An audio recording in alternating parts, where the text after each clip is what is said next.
Yan, taas mo pa. Harap kita dito ha. Kumaway ka ma'am. 1, 2.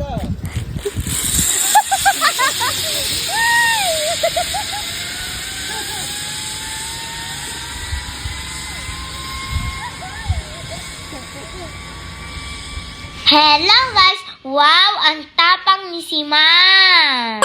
Ikaw, sinasabi na nga ba, wag na mag-video at di ni pa mahuhuli. Ay kaya lang naman talaga, ay ito ay once in a lifetime opportunity. Hindi pwedeng palampasin. Mandin ka naman talaga, hindi na kami pupunta din. Kaya lang aring kumari kong ari atat pumunta din at gustong gusto daw niyang matry yung mag-zip line. Ang kaso mo, naging problema ay kung paano kami makakarating doon sa tuktok. Abay anak ng tukwa, ay mag-hiking pa pala bago kami makabitin. Ay wari ko naman talaga, ay buskarang ilong bago makarating doon sa pinakatuktok. Kaya naman na rin trip na ari. Maghihirap ka muna palagi bago ka masarapan. Abay sabi ko nga doon sa aming tour guide, kuya wala ka namang patag-patag ng kaunti. Bet ka naman ang dinadaanan natin. Sala sa bako-bako, ay bato-bato. Ay kaunting information lang, sabi ng aming tour guide, ari daw ay hindi basto-bato. Ito ay yung black lava na nanggaling mismo doon sa Bulkang Mayon. Abay alam nyo, habang pinagmamasdan ko ari mga batong ari, ay naiisip ko kung paano ito nakarating itong malaking tipak ng bato dito. Ay talaga namang nakakatakot ang proseso. Abay naiisip nyo din ba? Ang naiisip ko kung paano nakarating to, talaga namang lubhang nakakatakot. At sabi ng aming tour guide, ito yung helipad kung saan dito bumababa yung mga nagpupunta ditong mga artista, yung mga malalaking tao na sumasakay ng chopper or by air sila papunta dito. Ayan, sabi ko naman, ay kuya, kami ay mga maaarte lamang pero hindi kami mga artista. At ayun na nga pinagkaiba. Yung mga artista lumalapag dito by a chopper. Kami nakarating dito sa paakyat-akyat lang. Well, in fairness, kita nyo naman, worth it naman ang pag-akyat dahil napaka-Instagram, ano ba yan? Instagramable. Ay, kung nakakainis, napunta lang ako dito sa Bicol. Nagkanda, utal-utal na ako. Medyo sad lang sa part na ito, si Bulkang Mayon, ay talaga namang hindi nagpapakita sa amin ng buo.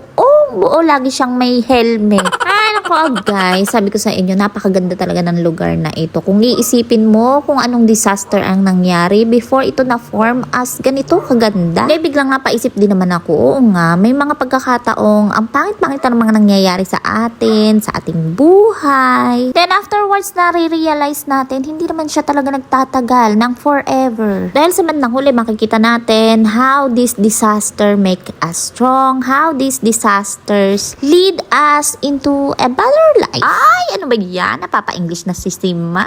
Alam niyo to, kwento ng Bulkang Mayon. Same doon sa kwento nitong mag-asawang kasama ko. Alam niyo kung bakit? Alay, ayoko naman imarites sila. Kayo na lang mag-stalk ng FB nila para malaman niyo kung ano mga pinagdaan nila bago sila makarating sa puntong ito ng mga buhay nila. At ibalik natin ang kwento kung paano nga kami napunta din. Sabi ko nga sa inyo, aking kumaring ari ay atat, nasa sumakay din sa zipline mula din sa taas papunta doon sa aming pinanggalingan sa baba. Ang kaso mo, anong tapang naman itong babaitang ito ay siyang nitong kanyang asawa. Bakit ka naman, sa tagal na namin magkasama. Ay, ngayon ko lang nalaman, ari pala ay may fear of heights. Ay, wari ko wala lang ang magawa at talagang hamit na hamit aring kanyang asawa. Gustong mag-zipline. Siya po. Dali, lakad! Ay, kita ganyo yun. Sabi kasi ng tour guide, kung sino daw ang mauuna sa amin. Ayan, pag sa kakakaduwag naman talaga, ay kita nyo naman hinayaan ang kanyang asawa ang mauna. Kainamang ka na. Abay, sa totoo lang ako may hanga din talaga sa lakas ng loob nitong aking kumaring ito ay talaga namang kailangang lahat ay matry. Ala, yata ang epekto noong 3 buwan na rin sa ICU ay talaga namang nawala na ang lahat ng takot sa katawan. Abay, kita nyo naman, walang kakaba-kaba. Oo, wari ko na may masaya ka na, pagbigyan ka na sa gusto mong mangyari. Kabado!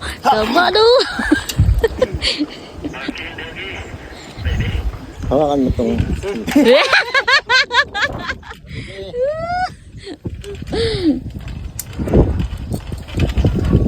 Ako ang bigat ng tiyan yan ay pang pang 3 tao. Kabado yan guys. Dalawa yung tali niyan, mahuhuli. Kabado po. Kabado. Tingin mo na din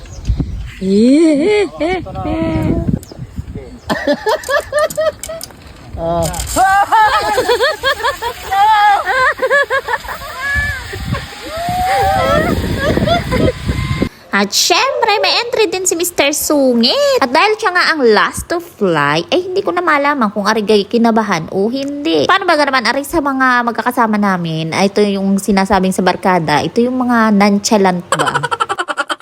Bagita nyo gato, laman lang kari-ari action. And, ayun na nga.